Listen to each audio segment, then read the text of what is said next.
Hello everyone, this is Jack and I'm here to make another video about Kingdom Hearts, talking about some stuff that people don't understand and trying to explain it as best I can as someone who has read a lot into it and tries to understand it myself. I'm now going to talk about Kingdom Hearts. This is something that people have asked about and I am myself not entirely sure of, but I will try to sum up Kingdom Hearts itself as best I can. The actual thing Kingdom Hearts that everyone is after in the Kingdom Hearts series. It's first described by Maleficent as a source of power and knowledge, which is said to be near infinite, and in further mentions throughout the series people give it a bit more personification, as though Kingdom Hearts has a mind of its own. Xemnas in particular has a certain relationship with it that the fans love to exaggerate, we could say. As for Kingdom Hearts itself, well, yeah, a source of power and knowledge. I'm not really sure where to take it further than that. Let's start with the artificial Kingdom Hearts. So the one that Maleficent and Ansem are after in Kingdom Hearts 1, that Kingdom Hearts was created through the hearts of many worlds all gathered together naturally through the Heartless. The moment the Heartless break free, they start stealing what must be thousands of hearts of worlds, and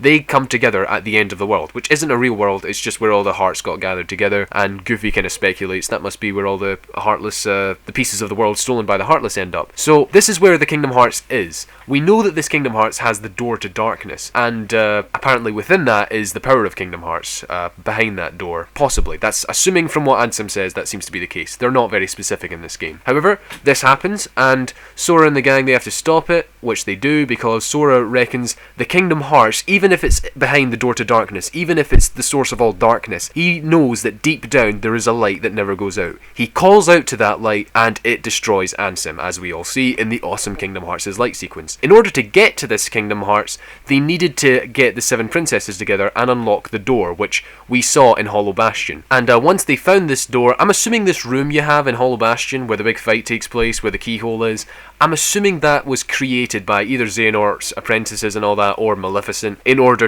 for this purpose, to get all the princesses together and unlock this door, which is of course what ends up happening. So I'm assuming that's what the case is, and Sora seals it so that the Heartless can't just burst through it as they were doing, but he still needed to go to the end of the world himself and stop it for good. So of that Kingdom Hearts, we know that it was made through the amassing of all the different Hearts worlds. It had the door to darkness, which was sealed, and after that the Kingdom Hearts itself seems to have just been disbanded, as all the Hearts of the worlds are returned to normal, as we saw in the ending of Kingdom Hearts 1, and Ansem planned to use it for a great darkness that it held, and indeed it was found in the end of the world, which was itself a very dark place.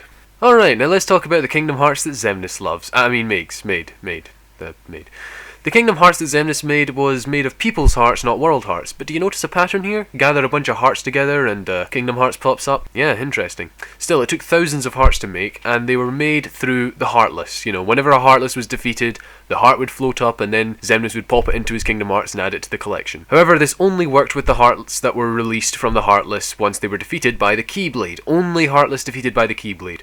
Whenever a person who's not a Keyblade wielder defeats a Heartless, the heart floats about for a bit and then just pops back into a Heartless. But if a Keyblade defeats a Heartless, then normally the heart would just sort of suspend itself for a bit until its corresponding nobody is destroyed, assuming there is a nobody, and then the person should get their heart back and turn back into a normal person. Unfortunately, this was not the case because Xemnas was doing something, we don't really know exactly what, but he was making it with his power so that whenever a heart was defeated from the Heartless, so his Kingdom Hearts would be made. It would be added to his Kingdom Hearts. Some theorise that as the nobody of a Keyblade wielder, and we know that Terranort was capable of using the Keyblade, maybe he was using his Keyblade to do so. After all, he did summon it before becoming a Heartless and nobody. In general, though, the subject of Xemnas and the Keyblade is one big mystery, so we won't go into that right now. Focus on the Kingdom Hearts, though. Apparently, Xemnas was getting this Kingdom Hearts together so he could turn the organisation into real people, so that they'd all have hearts. Isn't that nice? Sora, Mickey, guys, why are you being mean to the organisation? They just want to be human? That's not nice. Why can't you give them a chance? Listen to Xemnas' plea. Isn't he so sympathetic? No guys, that's not really how it worked, because remember, the organisation, they were attacking worlds, they unleashed an army of Heartless on Radiant Garden, and let's not forget the Beast.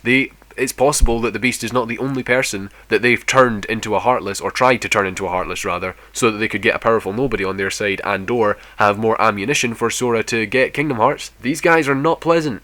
They never have really been, and it doesn't help that that whole thing about turning back into normal people, lies. Yeah, Dream Drop Distance solved that, so no, Xemnas was not planning to do that, and I can't avoid talking about spoilers, so beware now, this is Dream Drop Distance stuff.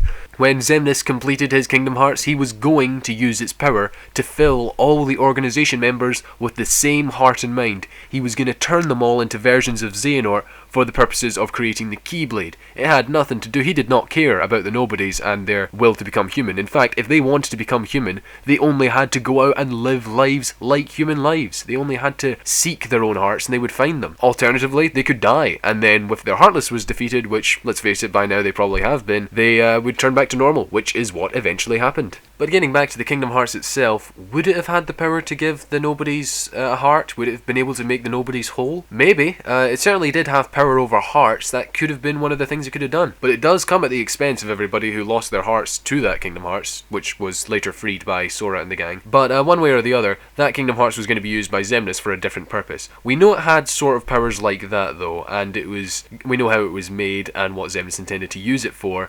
And he did use its power at the end, what was left of it anyway, for one heck of a boss fight. He was pretty powerful, and it took a lot of walloping in order to get him down for good. So don't underestimate the power of Kingdom Hearts, even a fractional one. But now we get to the real juice of the subject. The real Kingdom Hearts, the true Kingdom Hearts, the original, genuine article Kingdom Hearts. You all know the story. Long ago the worlds were one big world, blessed with bountiful light, but then everyone fought over the light, and then the worlds became split apart, and then we're in the situation we're in today. Now that light in question is Kingdom Hearts. We don't know exactly what that Kingdom Hearts was doing for the world, but we do know that it was the catalyst for the Keyblade War. Everyone fought over it, in particular the Keyblade, which would unlock it. And when I say Keyblade, I mean Keyblade, not Keyblade, it's a different word. Let's just say Keyblade. It's less confusing, okay? But it is a different weapon from the Keyblades that everyone used. So the Keyblades were forged and fought, and everyone fought, and everyone died, and then Keyblade War happened, bad stuff, bang, Kingdom Hearts disappeared. That's the bottom line. As a result of the Keyblade War, the Kingdom Hearts that was apparently the thing that gifted the entire world, just disappeared. It's now unknown. No one knows where it is. No one's seen it for years and years and centuries. It's been long lost, and Xehanort is trying to stop it being long lost by forging the Keyblade himself and getting this Kingdom Hearts. Because with this Kingdom Hearts power, Xehanort intends to use this Kingdom Hearts in order to rewrite the balance between light and darkness in the realm of light, which he believes is a bit too favourable towards the light. Yeah, you may have forgotten, but Xehanort really likes the darkness. As for the Keyblade War, he also wants to make another one of those to see what will happen if we get a second sort of rebirth like we did the first time. I mean, who looks at a war and says, gee, I wonder what would happen if we did that again? From this, I guess we could assume that the original Kingdom Hearts has some sort of power over the entire universe, over the realm of light. We know that the first Kingdom Hearts led to the door to darkness. The second one that Xemnas was making, that had something to do with people and their hearts, but this Kingdom Hearts seems to be a total universal dominion kind of Kingdom Hearts. Yeah, there's different kinds of Kingdom Hearts. It's very complicated. And yes, the Keyblade is the link to Kingdom Hearts. The Keyblade, I mean. That is the link to this original Kingdom Hearts. And in order to make it, Xehanort has to go through some very complicated procedures, which we are currently in the middle of. So you can stay tuned for that. I'm sure a lot more questions of that Kingdom Hearts will get answered in Kingdom Hearts 3. For now, that's really all I know. Kingdom Hearts is the heart of all worlds. There are multiple versions. The ones that we see that aren't in Birth by Sleep or mentioned in Dream Drop Distance are not the real Kingdom Hearts. They are artificial ones that are being made by the organization, which is of course Xehanort and his machinations. And in general, every Kingdom Hearts has the power to turn you into a godlike being. You will have tons of power. You will have all sorts of things at your disposal. You could do so much with the power of Kingdom Hearts. Ansem almost got it in Kingdom Hearts 1. Xemnas got a piece of it in Kingdom Hearts 2. Xehanort wants all of it. And that's what we're not going to let him do. So, I guess I'll see you in Kingdom Hearts 3 when we finally unravel what Kingdom Hearts is. Hopefully. So, see you there. This is Jack signing off. Bye.